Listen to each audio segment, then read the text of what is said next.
The quantum drives hummed to life as the Earth vessel Curiosity emerged from jump space at the edges of the Centauri nexus. Dr. Sarah Chen stood at the bridge's observation window, her heart racing as the massive alien structure came into view. The nexus was unlike anything humanity had ever encountered. A sprawling artificial construct that served as the seat of the Galactic Assembly, home to over 300 spacefaring civilizations. Quite a sight, isn't it? Admiral James Rodriguez remarked, coming to stand beside her. Hard to believe we're about to make history. Sarah nodded, unable to take her eyes off the crystalline spires that seemed to defy physics itself. After centuries of wondering if we were alone in the universe, humanity had finally received an answer. The invitation to join the assembly had arrived just 6 months after humans achieved reliable faster-than-light travel. They're hailing us, Communications Officer Liu announced, her fingers dancing across the holographic interface. The main display flickered to life, revealing a being that appeared to be made of living light. A luminary, one of the eldest races in the galaxy. Its voice resonated directly in their minds, a translation matrix converting its thoughts into comprehensible speech. Earth vessel, you are cleared for docking at Bay 17. Welcome to the Nexus. As the Curiosity made its approach, Sarah reviewed the mission briefing one final time. She had been chosen as humanity's chief scientific representative, not just for her groundbreaking work in xenobiology, but for her diplomatic skills. The Assembly had requested a demonstration of humanity's technological and scientific achievements, a standard procedure for all new species seeking recognition. What the briefing hadn't prepared her for was the reception that awaited them. The docking procedure went smoothly enough, but as soon as the human delegation stepped into the grand chamber of the Assembly, Sarah sensed something was wrong. The gathered representatives of various species weren't looking at them with curiosity or welcome. They were looking at them with amusement. A tall serpentine being with scales that shifted like oil on water slithered forward. So these are the humans, it said, its universal translator barely masking the condescension in its voice. Tell me, little ones, how long has your species been capable of faster-than-light travel? 6 standard solar cycles, Sarah replied, maintaining her composure. The chamber erupted in what could only be described as laughter, a cacophony of clicks, whistles, and telepathic ripples of amusement. 6 cycles. A crystalline being chimed, its faceted surface refracting light in patterns that suggested disbelief. Why the Thoraxians achieved FTL travel before your species had discovered fire. Sarah felt Admiral Rodriguez tense beside her, but she placed a subtle hand on his arm. This wasn't the time for human pride to derail diplomacy.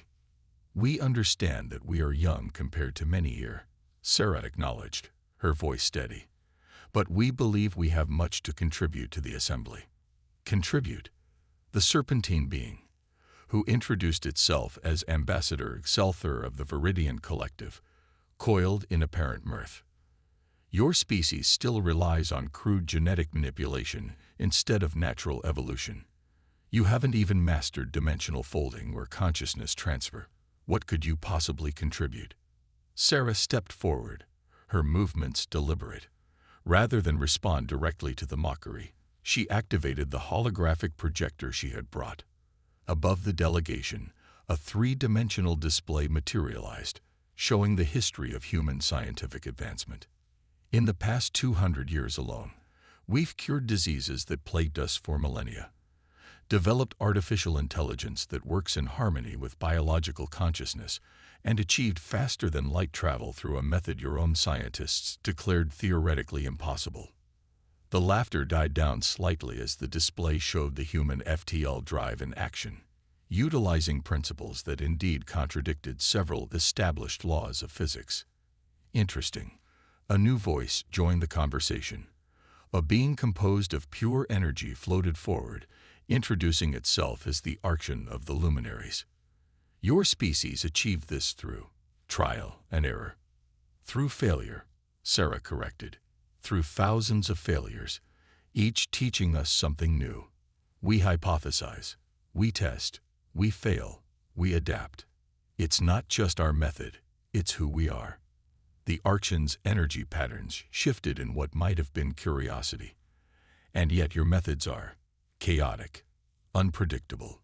The established paths to technological advancement. In the past 200 years alone, we've cured diseases that plagued us for millennia, developed artificial intelligence that works in harmony with biological consciousness, and achieved faster-than-light travel through a method your own scientists declared theoretically impossible.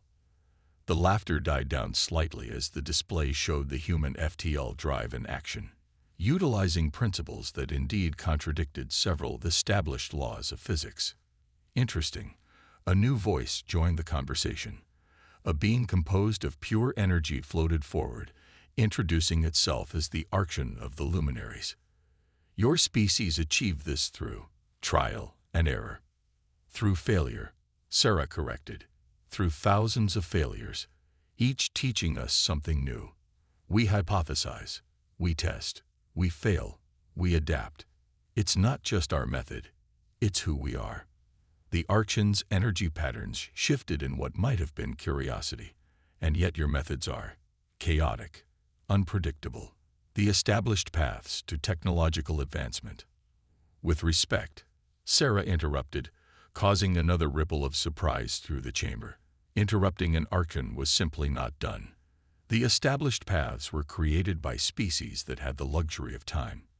We never had that luxury. Every advancement humanity has made has been driven by necessity, by survival. She gestured to the holographic display, which now showed Earth's history. The challenges, the disasters, the wars, but also the triumphs, the innovations, the moments when humanity had stared into the abyss and not only survived but emerged stronger. You look at us and see a young species, and you're right. But our youth is not our weakness, it's our strength. We haven't had time to become set in our ways, to decide that something is impossible simply because it hasn't been done before. The chamber had grown quiet now, the earlier amusement replaced by something else. The Archon's energy patterns pulsed in what might have been concern. You speak of impossibilities as if they are merely challenges, Selther observed, his earlier mockery tempered by something approaching wariness. Because to us, they are, Sarah replied. Every impossible thing you see in this room, from the universal translators to the artificial gravity, was once deemed impossible by someone. The difference is, when humans are told something is impossible, we don't accept it. We ask why. And then we try anyway. The holographic display shifted one final time, showing the neural mapping of a human brain compared to other known sentient species. The difference was subtle but profound. Human neural pathways showed significantly more plasticity, more potential for adaptation and change. This scan was taken from my own brain, Sarah explained. What you're seeing isn't just physical architecture. It's the product of millions of years of evolution in an environment that constantly tried to kill us. We didn't become the apex species of our world through strength or speed or natural weapons. We did it by adapting, by solving problems, by refusing to accept limitations. The Archon's energy patterns fluctuated rapidly, communicating with other assembly members in frequencies humans couldn't perceive. When it spoke again, its tone had changed. Perhaps, it said slowly, we have been hasty in our judgment. The assembly protocols are clear, Selther interjected, though his earlier confidence had diminished. A species must prove its worth before being granted full membership. Then test us, Sarah replied, her eyes meeting the Viridian's compound gaze. But understand this, we don't need your approval to exist in this galaxy. We're here because we believe in cooperation, in the exchange of knowledge and ideas. But if you mistake our desire for cooperation as a need for validation, you'll learn very quickly just how adaptable humans can be. The chamber erupted in murmurs and telepathic exchanges. The Archon's energy form pulsed with what might have been amusement or concern. Very well, human, it said finally. You shall have your test. But be warned, no young species has ever passed the trials of ascension on their first attempt. Sarah smiled, a gesture that several species in the chamber found disturbing in its confidence. Then we'll be the first. The trials of ascension turned out to be far more daunting than even Sarah had anticipated. As she stood in the vast chamber of challenges within the Centauri Nexus, the holographic display before her showed what appeared to be an impossibility, a star system on the brink of collapse. "Your trial is simple," the Archon's voice resonated through the chamber. "The Proxima V system faces imminent destruction. Its star has begun to destabilize in a way that defies conventional physics. You have 14 standard cycles to propose a solution." Sarah studied the data streaming across her neural interface. The star's core was exhibiting quantum fluctuations that shouldn't have been possible, as if someone had deliberately altered the laws of physics within that region of space. "This is a simulation, correct?" she asked, though she already suspected the answer. "No," Selther replied, his scales rippling with what might have been satisfaction. "This is happening in real time. The Proxima V system contains 3 inhabited worlds, with a combined population of 12 billion sentients." Sarah's blood ran cold. This wasn't just a test. It was a potential catastrophe. "Why haven't you evacuated them?" "Conventional faster-than-light travel is impossible within the affected region," a crystalline being chimed in. "The quantum distortions prevent it. We have been attempting to find a solution for the past 60 cycles." 60 cycles? Sarah's mind raced. "And you're giving us 14. You claimed human adaptability was your strength." Selther reminded her. "Prove it." Sarah immediately activated her quantum comm link to the Curiosity. "Admiral Rodriguez, I need every piece of data we have on quantum field manipulation. And get me Dr. Pedal from the Theoretical Physics Division." The next 10 cycles were a blur of activity, while the assembly watched with varying degrees of skepticism and curiosity. The human team worked in a way that seemed chaotic to outside observers. They didn't follow established protocols or hierarchical research structures. Instead, they broke into small teams, each attacking the problem from different angles. Dr. Patel's team proposed theories that the elder races dismissed as impossible. Engineer Wang's group built simulations that violated supposedly fundamental laws of physics. And through it all, Sarah noticed something. The assembly members weren't just watching their work, they were watching how they worked. "Your methods are unorthodox," the Archon observed on the 12th cycle. "You discard established principles without hesitation." Sarah looked up from her holographic workstation, where she'd been analyzing data from 6 different failed approaches. "Established principles are just theories that haven't been proven wrong yet." "But there must be order," a Thoraxian representative chittered. "Your species jumps from idea to idea without proper validation protocols." "Because we don't have time for proper validation protocols," Sarah replied. "Those 12 billion lives don't have time." It was on the 13th cycle that Sarah noticed something everyone else had missed. She'd been staring at the failed simulation results when a pattern emerged, not in the successes, but in the failures. "Dr. Patel," she called out, her voice tight with excitement. "What if we're not looking at a star's death? What if we're looking at a star's birth in reverse?" The Indian physicist's eyes widened as he pulled up the data. "The quantum fluctuations, they're not random. They're following a pattern similar to stellar formation, but inverted." "Could we use that?" Sarah pressed. "If we understand the pattern, we could potentially reverse it." Patel finished, his fingers flying across the holographic interface.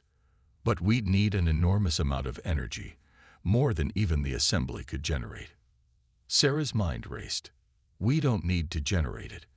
The star itself is generating it. We just need to redirect it." She turned to the assembly members. "Your species have mastered dimensional folding, yes? Could you create a fold that would loop the star's own energy back into itself?" The chamber erupted in discussion.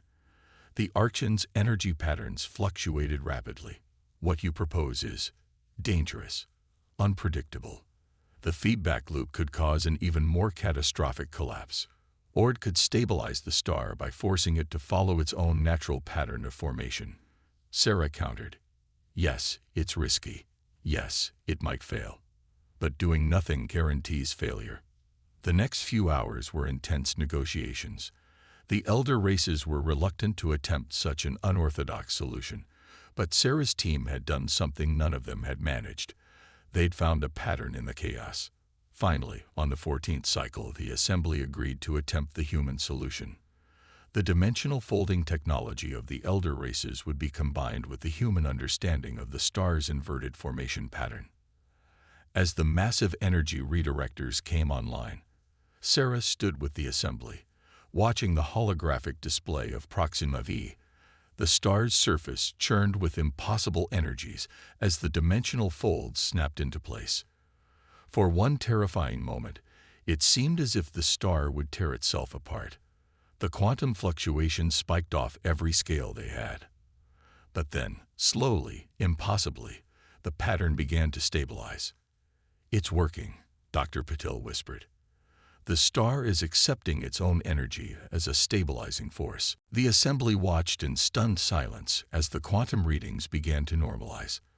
The star's core stabilized, its surface returning to normal patterns of stellar activity. When it was over, when the last readings confirmed that Proxima V would survive, Sarah turned to face the Assembly. She didn't speak. She didn't need to. The result spoke for itself. The Archon's energy form pulsed with what might have been respect. "You did not solve this problem as we would have." "No," Sarah agreed. "We solved it as humans do, by trying everything until something worked, by being willing to risk failure to find success." Zelther's scales had lost their mocking sheen. "You used our own technology in ways we had not considered. Because you've had it so long, you've forgotten how to use it differently," Sarah explained. "That's the advantage of being young. We haven't learned enough to limit ourselves yet." The chamber was quiet for a long moment before the Archon spoke again. Perhaps there is something to be said for youth after all." But as the Assembly members filed out of the chamber, Sarah noticed something in their manner, a new wariness, a new understanding. They had wanted to test humanity's capabilities, and in doing so, they had revealed something that clearly unsettled them.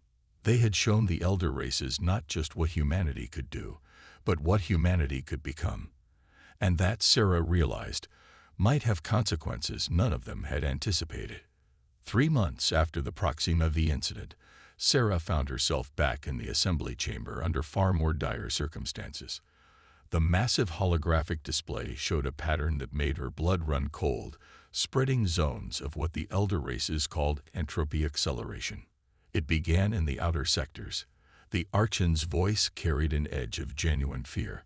"At first, we thought it was a natural phenomenon, but it's spreading, consuming entire systems." The display showed regions of space where the fundamental forces of physics were breaking down. Matter itself was decaying at an impossible rate. Stars were dying centuries before their time, and the fabric of space-time was beginning to unravel. "How many systems have been lost?" Admiral Rodriguez asked, his face grim. 17, Zelther replied, his usual arrogance replaced by urgency. "The Thoraxians lost their colony world in the Deneb sector yesterday. The Crystalline Collective has already abandoned 3 of their outer worlds." Sarah studied the data streaming through her neural interface. The pattern of decay wasn't random. It was organized, almost purposeful. "This isn't natural," she said finally. "These entropy zones are too precise, too structured." "We have reached the same conclusion," the Archon confirmed. "But understanding the nature of the threat has not helped us stop it. Our most advanced containment technologies have failed. The Viridians attempted to create a dimensional barrier. It collapsed within hours." Sarah's mind raced as she processed the information. The elder races had tried everything in their considerable technological arsenal, yet nothing had worked. They were fighting this threat the way they fought everything, with established protocols and proven technologies. But what if that was the problem? "Dr. Patel," she called out, "remember our discussion about quantum entanglement mirrors?" The physicist's eyes lit up with understanding. The theoretical framework we developed for reflecting quantum states. But Sarah, that was purely theoretical. We've never even built a prototype. We've never needed to until now, she replied, turning to address the assembly. We have a proposal, but you're not going to like it. The human team spent the next hour outlining their plan. As Sarah had expected, the response was immediate and vehement opposition. Impossible. A Thoraxian representative chittered. You cannot mirror quantum states across macro-scale distances. The energy requirements alone would be met by using the entropy zones themselves as power sources. Sarah interrupted. These zones aren't just destroying matter. They're releasing enormous amounts of energy in the process. Energy we could harness. The risks are unacceptable, Selther argued. If your theory is wrong, you could accelerate the decay process exponentially. And if we do nothing, we lose everything anyway. Sarah countered. She gestured to the display. Look at the spread pattern. At current rates, this decay will reach the core worlds within 6 months. How many billions will die while we debate what's acceptable? The Archon's energy form pulsed with agitation. Your species has a disturbing tendency to propose solutions that could be worse than the problems they aim to solve. Because we understand something you've forgotten, Sarah replied. Sometimes survival requires risking everything. You've all lived so long, become so established, that you've forgotten what it means to truly adapt or die. A murmur ran through the chamber. The elder races communicated in frequencies humans couldn't perceive, but their agitation was clear. Your quantum mirror theory, the Archon said finally. Explain it again. In detail. Sarah nodded to Dr. Patel, who stepped forward. The entropy zones are accelerating the decay of matter by disrupting quantum coherence. But what if we could create a mirror state? A quantum reflection that would force particles to maintain their original state. He brought up a complex mathematical model. By creating a network of quantum entanglement mirrors around the affected zones, we could essentially force reality to remember its proper form. The mirrors would reflect and reinforce normal spacetime, creating a barrier that the entropy effect couldn't cross. And these mirrors, Zelther's scales rippled with skepticism. You believe they could be powered by the very force they're meant to contain. That's the elegant part, Sarah explained. The entropy zones are releasing massive amounts of energy as they break down matter. By harvesting that energy through quantum siphons, technology you already possess, we could power the mirror network. The worse the entropy gets, the more power we have to fight it. It's insane.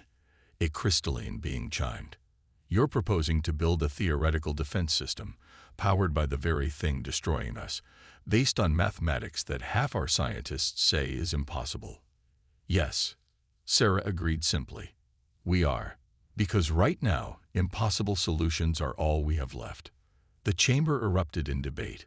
The elder races argued, calculated, and projected outcomes. But as they debated, Sarah noticed something. The younger species in the assembly, those who had achieved spaceflight more recently, were watching the humans with something like recognition. They understood what the elder races couldn't seem to grasp, that there are moments when the only way forward is to attempt the impossible. Finally, after what seemed like hours, the Archon's voice cut through the chaos. The assembly will vote. But know this, humans, if we approve this plan, the consequences of failure will be beyond catastrophic. Sarah met the energy being's gaze steadily. The consequences of not trying would be worse. The vote was close, but in the end, desperation won out over caution. The assembly approved the human plan, though many did so with obvious reluctance. As the chamber emptied, Admiral Rodriguez moved to stand beside Sarah. They're afraid, he observed quietly. Yes, Sarah agreed, but not just of the entropy zones. She watched the elder races file out, their movements betraying their unease. They're afraid because they're starting to realize something. What's that? That humanity isn't just young, she said softly. We're different, and in their experience, different is dangerous. The Admiral's expression hardened. Let's hope we prove them right. For all the right reasons. As they left the chamber to begin work on the quantum mirror network, Sarah couldn't shake the feeling that they were crossing a threshold. If they succeeded, they would save countless lives. But they would also prove that humanity's unconventional methods, their willingness to attempt the impossible, could succeed where the collected wisdom of the elder races had failed. And that proof might change the galaxy forever. The construction of the quantum mirror network was unlike anything the galaxy had ever seen. While the elder races provided the technological foundation, their quantum siphons and energy matrices were centuries ahead of human capabilities. It was humanity's unconventional approach that brought everything together. Sarah stood in the makeshift command center they'd established on the edge of the Deneb sector, watching as hundreds of ships from dozens of species worked in concert. The sight would have been unthinkable just months ago. Elder races taking direction from humans, implementing theories that violated their fundamental understanding of physics. Mirror Node 7 is online, Dr. Puddle reported, his holographic form flickering beside her. He was coordinating from another sector, overseeing the quantum calibration of each node. Energy capture is at 93% efficiency. The Thoraxians are reporting successful deployment in sectors 12 through 15, Admiral Rodriguez added. But we're seeing increased entropy acceleration in the Vega corridor. Sarah studied the massive holographic display showing the network's construction progress.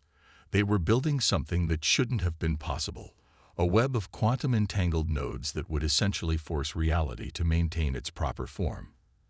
The mathematics behind it had caused several elder race scientists to declare it an absurd fantasy. But it was working. Fascinating. A voice chimed behind her. Sarah turned to find one of the crystalline beings. She'd learned their name was Ix, studying their calculations. Your species approaches problems in ways that defy conventional logic. We prefer to think we expand the definition of logic, Sarah replied, making a minor adjustment to the quantum resonance patterns. Conventional thinking is what got us into this crisis. Perhaps Ix's crystalline surface refracted light in patterns that suggested deep thought. But it is not just your solutions that intrigue us. It is how you arrive at them. Sarah knew what the being meant. While the elder races approached problems with methodical precision, humans seemed to leap from idea to idea, making connections that appeared random but often proved crucial. They'd installed the first quantum mirror prototype before the mathematical proofs were even complete, something that had horrified the Assembly Scientific Council. Alert! A Viridian operator called out. Entropy surge detected in Sector 23. Mirror nodes are registering power fluctuations. Sarah's fingers flew across the holographic interface.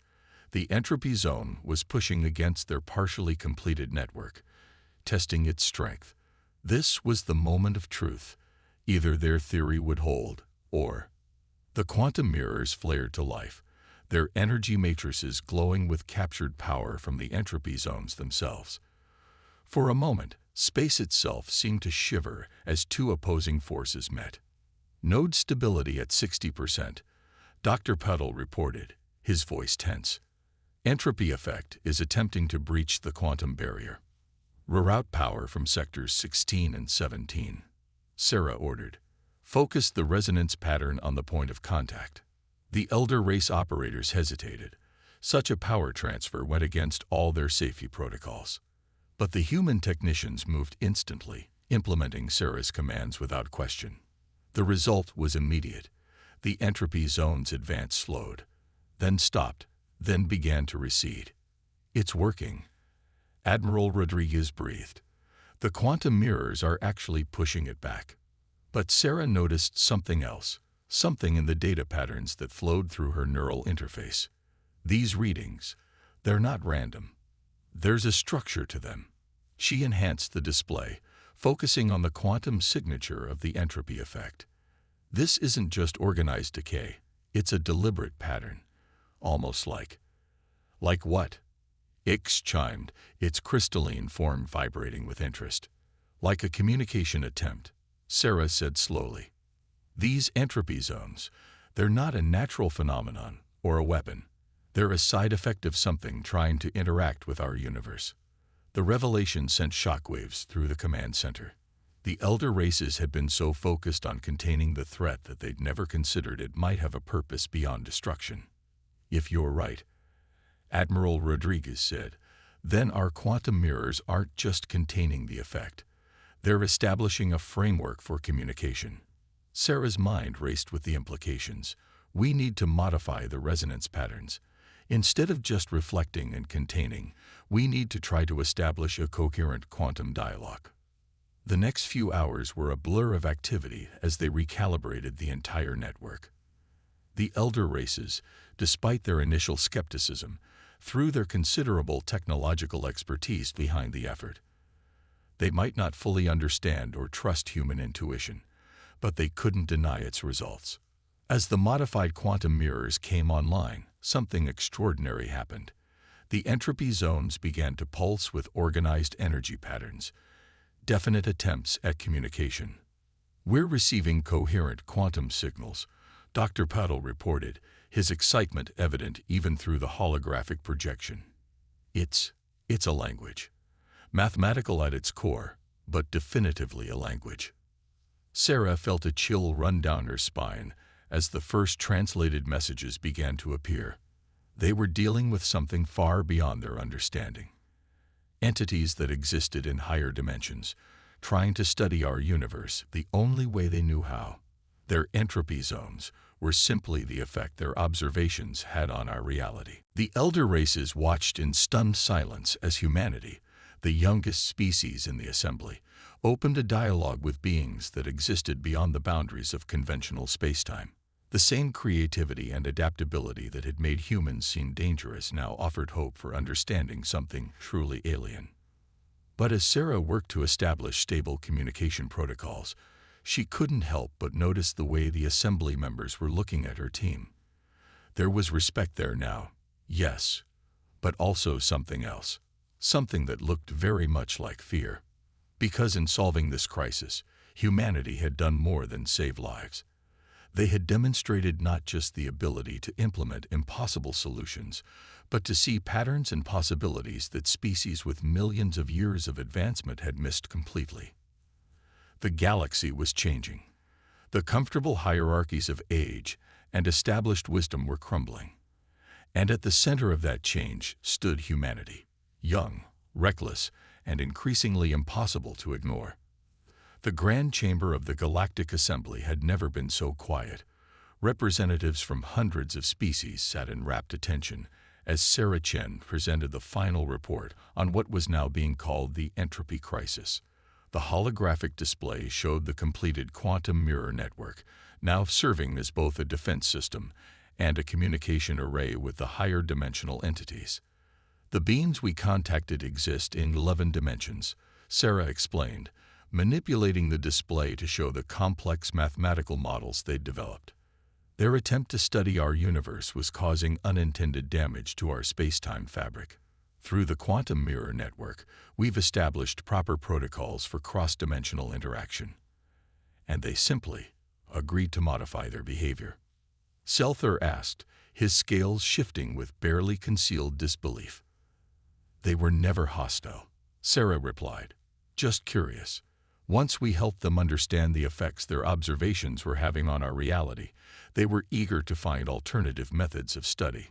The Archon's energy form pulsed with what might have been amusement. You make first contact with 11-dimensional beings sound like a simple misunderstanding. Nothing about it was simple, Sarah acknowledged. But we approached the problem without preconceptions.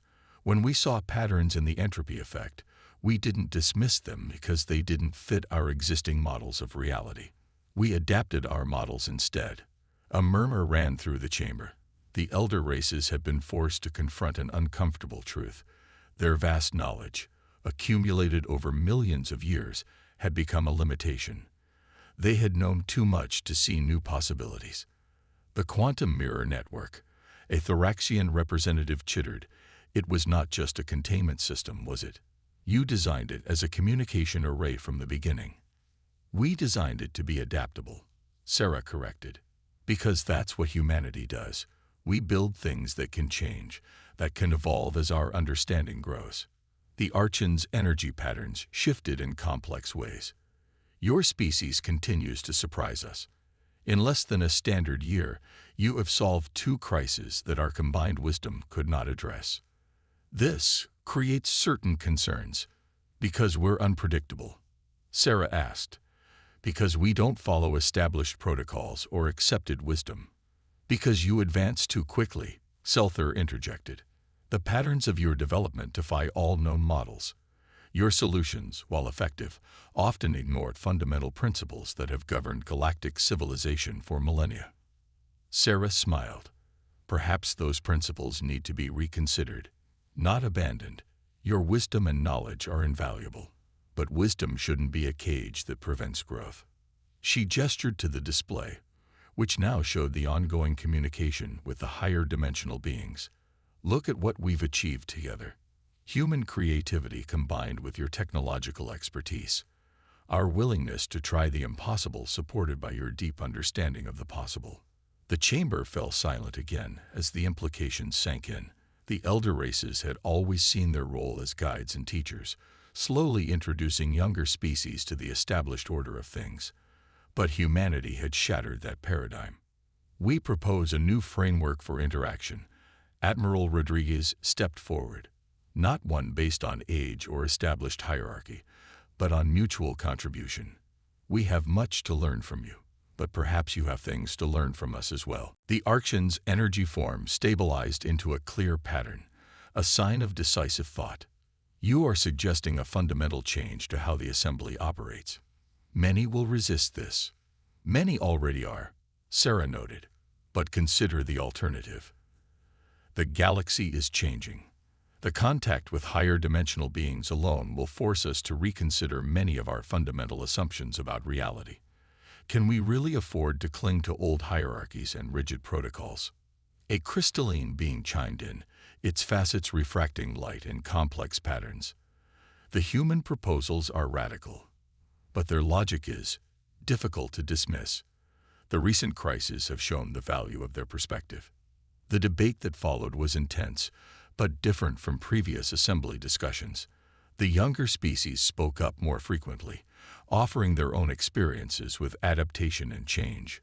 The elder races, while still cautious, showed a new willingness to consider alternative viewpoints. In the end, the assembly voted to establish a new council, one that would include representatives from species of all ages, focused on combining the wisdom of experience with the creativity of youth. As the session concluded, the Archon approached Sarah privately. Your species has changed the galaxy more in 1 year than most change it in a millennium. Change was already coming, Sarah replied. We just helped catalyze it. Indeed, the energy being's form flickered thoughtfully. We feared your youth, your unpredictability. We saw it as a threat to stability. Now we begin to understand. Stability without growth leads to stagnation. Sarah nodded. And growth without wisdom leads to chaos. Perhaps that's the real lesson here. We need both. The elder race's deep knowledge and humanity's drive to push boundaries. Together, we can achieve things neither of us could manage alone. As she prepared to return to the Curiosity, Sarah took one last look at the assembly chamber. The gathered species were mingling in new ways, age-old barriers breaking down as they discussed possibilities that would have been dismissed as impossible just months ago. The galaxy was changing, yes, but for the first time, it was changing not through conflict or competition, but through the combination of ancient wisdom and young innovation.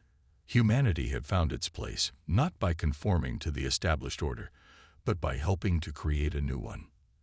And somewhere, in dimensions beyond normal space-time, entities that humans had never imagined they'd communicate with were learning from them, just as they were learning from humanity. The boundaries of possible had shifted, and they would never be quite the same again.